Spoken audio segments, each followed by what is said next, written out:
D'accord, il existait d'autres vaisseaux de ce qui tue. Quelques éclats de guerre auraient peut-être moussé en souci le sommet. Je décidai de pardonner mes erreurs qu'on peut faire atrociment.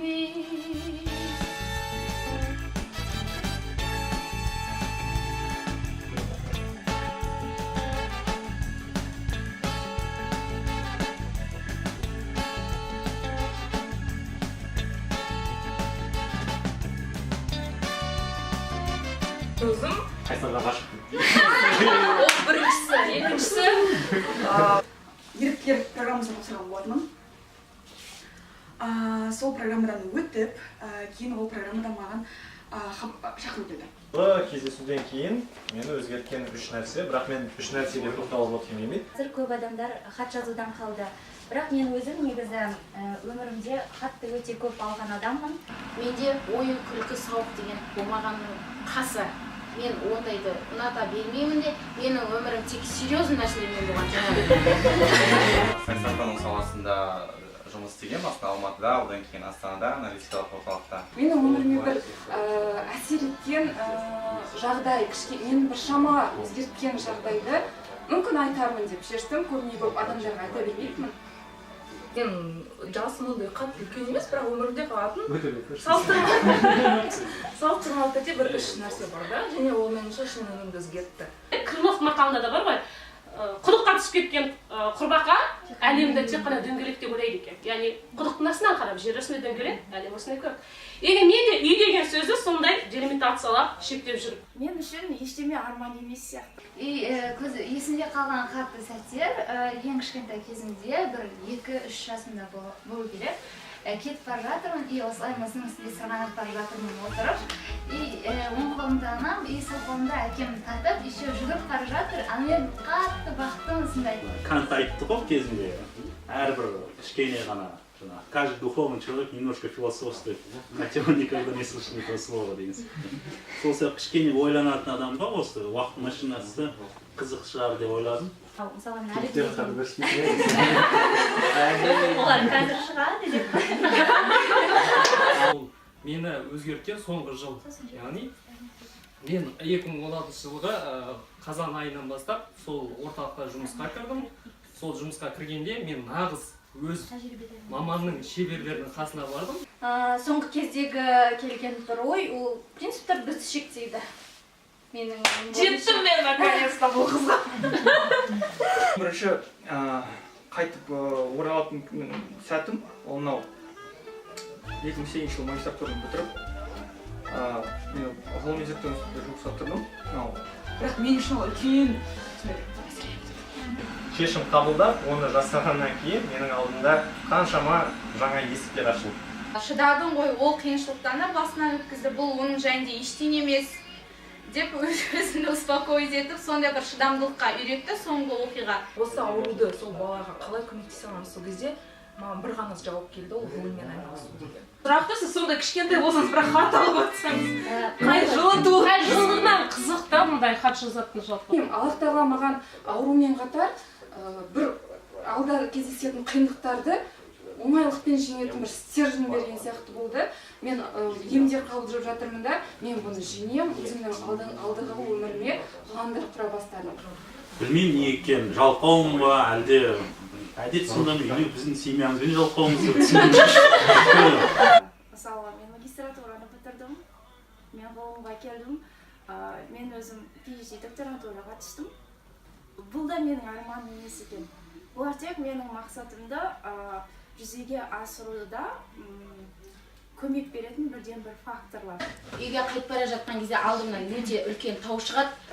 Жаныма қарай жүрейін десем, ол енді бүгін ертең жетпемеге. Мына жаққа қарайын десем, ол бір аптадан кейін жетем. Тұрдым да, шығайыншы дедім. Не болады? Өліп қалмайын шығармын енді. Бәрін істеп жүріп ауру сөйтіп деген.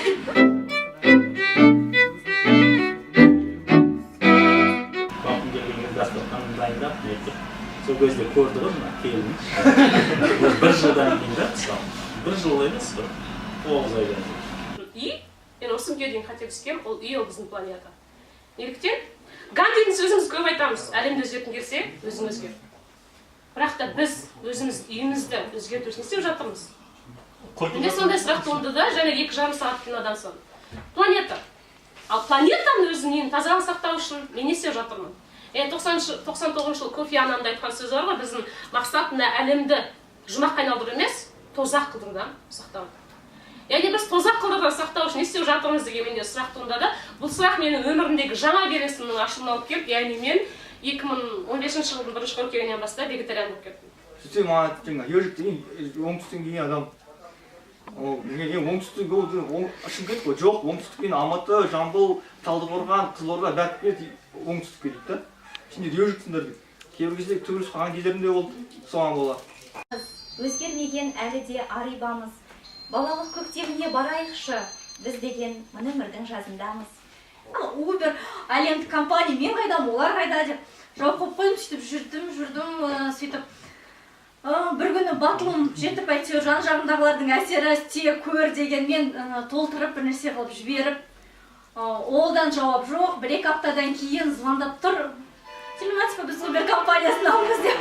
Сөйттім да тауға шықтым, өрмелеп жатырмын. Тастар кіріп жатыр, мына жақ жүріп жатыр. Аяғым қамып кеткен, жаңағы бірінші кішкентайым өзі 3-ші класс оқимын. терминаторсың ғой Енді ауылда тұрған адам бәрі сондай болады. Одан мықтылық болады да, бірақ қандай да. Сөйтіп шықтым, шыққан тиелеп кеткен, шығып барып жылап жатырмын ғой. Деп енді ішімнен айтпаған нәрсем жоқ, баласың ғой енді бар ғой. Тереңдеп ойламайсың, өйтіп шығып баратын, бірақ мен сол тауға шықтым ғой. Қызымыз Амина, ол қазір 5-ші сыныпта, екінші қыз Фатима, ол қазір 3-ші сыныпта, Фариза 1-ші сыныпта, сосын Каусар, Жібек ол. Каусарымыз 5-ке келеді, Жібек 2-ке. Сонда 5 қыз. Бұлар мен папа дейді, Диана мама дейді. Сізге тамыздан көп рахмет. Содан айтарым, өз-өздеріңізді төмен бағаламаңыздар. Сол айтқым келеді, бәріміз біреуміз уже ата-ана екенбіз, бәріміз бұйыртса енді балаларымыз болады, сол кезде сондай қандай сезімдерімізді солай жеткізуге, жеткілікті көңіл бөлуге мән берген дұрыс.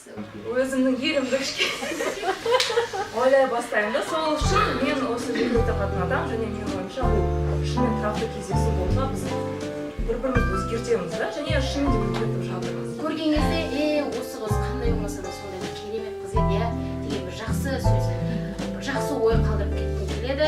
Жай ғана өзімнің күнім, өзіме пайдалы нәрсені жұқлап жүре бергім келмейді. Жалпы қоғамды өзгертетін, және қоғамды одан арқылы өте керемет, үлкен әсер алдым.